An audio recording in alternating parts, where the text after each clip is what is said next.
আমরা সবাই বাংলাদেশের অধিবাসী হব, আদিবাসী কেউ হব না। আমরা কেন নদীর অববাহিকায় বসবাস করলাম, কেন আরেকজন পাহাড়ি জনপদে বসবাস করলো, সেটার ভিত্তিতে তো কোনো নেশন স্টেট হতে পারে না।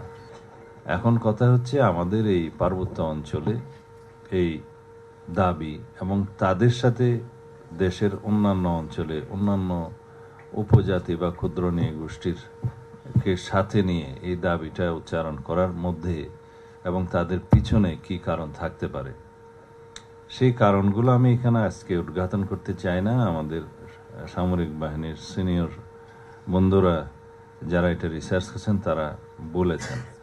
তবে আমাদের আজকে যেহেতু এই আলোচনায় অনেকগুলো বিষয়, অনেকগুলো বক্তা এবং অনেকগুলো সাবটাইটেলের আলোচনা হয়েছে, তার মধ্যে বলা যায় সাংবিধানিকভাবে আমরা যেটা এখনো পর্যন্ত স্বীকৃতি দিয়েছি তা হচ্ছে উপজাতি, ক্ষুদ্র নৃগোষ্ঠী এবং বিভিন্ন কালচারের ধর্মীয় ঐতিহ্য, সাংস্কৃতিক ঐতিহ্যকে আমরা বিকশিত করব এবং ধারণ করব, এটা হচ্ছে আমাদের স্ট্যাটাস।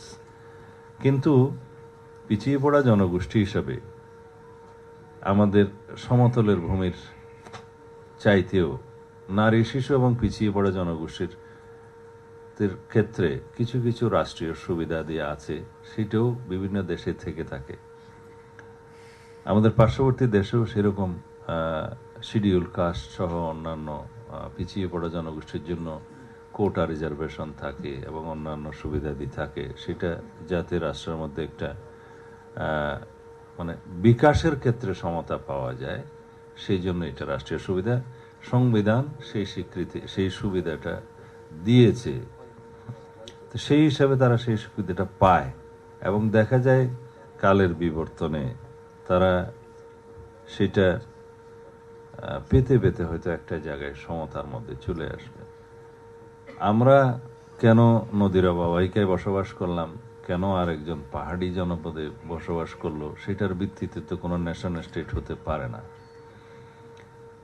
তো সুতরাং আমাদের সবাই, আমরা যদি, আমাদের সংস্কৃতি তথ্যমন্ত্রী বললেন যে ভুল প্রশ্নের তো সঠিক উত্তর হয় না, আমরা আসলে ভুল প্রশ্নেও নেই, এটা কোনো প্রশ্নই নয়।